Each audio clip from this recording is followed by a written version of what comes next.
Okay, I'm going to just take a quick couple minutes to point out some differences that were between this semester and the video that was posted from last semester. So of course, here we are, it's Bio 160-60, and we're in the winter 2019 semester, and it's an online course. And some of the differences here, I just want to point out are the conference hours. But they are now Tuesday, Thursday from 3:45 until 6 p.m. Also down here, the Remind app for this particular semester will be at Bio 1606 for this semester rather than the fall. Of course, we have different dates here, January to May. All of the rest of these items are similar to the video that you already watched, so I'm going to scroll through these things here. One of the things that I would like to mention is, excuse me, are some changes here. So the subunits lecture notes are now worth 10 points rather than 20 points, so they're worth 140 points for the lecture notes. The other points are going to stay the same, with the exception of this here, the free pass section in the grading summary. So here in the grading summary, I mentioned that final grades are determined by the percentage of points you earn out of the total number of possible points throughout the semester, which is the same as is said in the video. I also mentioned here that grades will not be curved, and I do not intend to offer extra credit, so that's different. But instead of having a no late assignment period situation, instead I have free passes. So I will still not be accepting any late assignments, with the exception of some serious situation, like if you, the actual student, has some sort of elongated hospitalization and the doctor has a note saying the same thing, then we might be able to work out some sort of late assignment situation. But other than that, in lieu of accepting late assignments, I'm providing 5 free passes for the semester. So what this means is a free pass means that you can opt to not turn in any 5 assignments, and you will not be penalized for missing those assignments. This does not include exams or the end of semester quiz. So you cannot use a free pass on any exam, and you cannot use the free pass on the end of semester quiz. Excuse me. In order to use a free pass, you must email me with the intention to use the free pass within a week of the assignment due date. So say the assignment comes due, you don't get anything turned in for that particular assignment or all the assignments. Within a week, you must email me and let me know that you plan on using the free pass for that. I will not assume that a missed assignment is a use of a free pass. So if you do not contact me to let me know that you intend to use the free pass, and if you have not turned in the assignment, then you will receive a 0 on the assignment, and that will not be eligible for a free pass situation. I also note that free passes can be used any time throughout the semester, so if you, for whatever reason, have a really busy week and you just don't get any of your homework assignments done that week, and you want to use all 5 on whatever you can, for that particular week, then that's fine, as long as you email me with the appropriate information, etc. Or if you just had a busy week, same thing, and just didn't get 1 assignment done, you can use it for 1 assignment, and you'll still have 5 more free passes throughout the rest of the semester. So in order to use a free pass, you again must email me within a week of the due date for the assignment that you intend on using it on.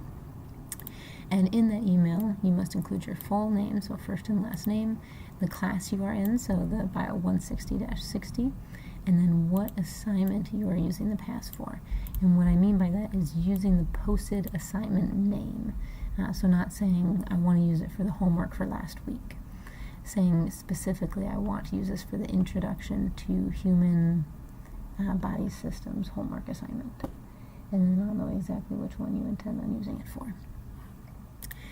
In this case, I just wrote that all assignments will be graded as soon as possible after the due date. Given the free pass situation and the different assignments, I am not going to say in the previous video that I will have things graded within a week. So I will have them graded as soon as possible, however.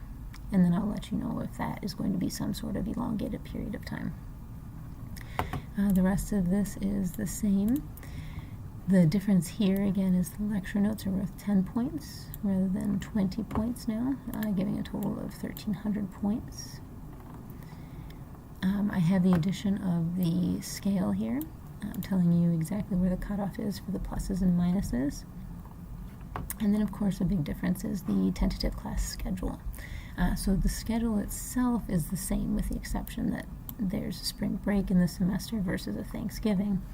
But the rest of the schedule is the same, and then we just have different due dates that are updated for this semester. So make sure that you understand that these are the due dates for this semester, not what was talked about in the video that was posted previously. Of course, you know that because the printout that you have is this one. And everything's the same, pretty much. Same order, same information, with the exception of spring break versus Thanksgiving break. And that's the end of the syllabus. Alright, so I wanted to take a really quick look at the Canvas. Hopefully you've already watched the entire Canvas video and you know how to navigate through our site. There is a difference here that I wanted to point out. So here we have the general course information, just like was mentioned in the video, with the course introduction video, which you have watched, and this update that you are watching now. All of the same links here, with the exception of the syllabus being updated. And then we have the introduction to the human body section here. And again, we want to complete all items, and you have to have these items submitted in order to open up the Introduction to Human Body Study Guide. So you can see the prerequisite here is to complete these things. And then I also wanted to mention that the homework assignment is a bit different. So the homework assignment now is not an assignment that you needed to print out and write up and then take pictures of and submit as a file. So I have it in a quiz format now. So when you click on it, in this case I had already kind of pretended to start taking the quiz. It tells me the due date, when it's available until, how many points it's worth, how many questions it is, and then I can click on resume quiz, which if you hadn't started it would have just said take quiz. It tells you that once you've submitted an answer, you will not be able to change it later, and you will not be able to view the previous question. So the way that the homework assignments are set up is that they are meant to kind of challenge you, to make you think about things in a little bit of a different way, to have you look into research, you know, take a look at reputable resources like PubMed and other things like that, like USDA, looking at things like the WHO, the CDC, all of these different places that have real information that's important, and you can use to answer these questions. So the way the homework assignment is presented is that you'll have one question presented to you, and then you'll need to answer that one question. And once you answer that one question, then the next question will be available to you, and you will not be able to go back and complete the previous question. So you'll click begin, and then you can see I've kind of already started it, so I'm on question 5 here. You would start with question 1, and then here's the question. And then over here you can see where I'm at as far as the questions are concerned. The 20 questions, I already completed 4, and that's what I wanted to show you is that I'm just going to click any button here, I don't know. I didn't even read the question, but if you click next, then it's going to bring up the next question.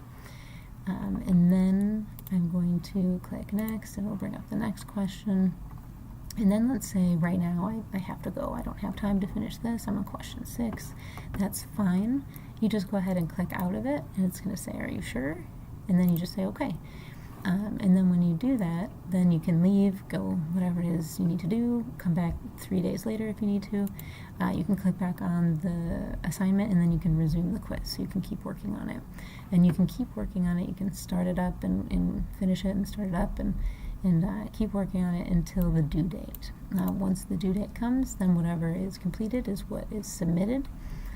Or if you go through and you finish it all, then you click submit at the end, and then you're done with the homework assignment, and you will not have access to it or the answers until the entire unit is due and is past due, where you can actually see the answers. So with the quiz, that's different. That's just how it was described previously. Here you can see I've already taken it for pretend. Here, then I can take the quiz again, it shows me what score I have. I can go in here, I can take the quiz, answer all the questions. I'm just going to kind of scroll through here. And then I can submit the quiz. Saying I have 20 unanswered questions, of course, because I just didn't answer any. And then it's saying that these are my attempts. So hopefully that helps you with the update. If you have any questions, go ahead and text me or email me.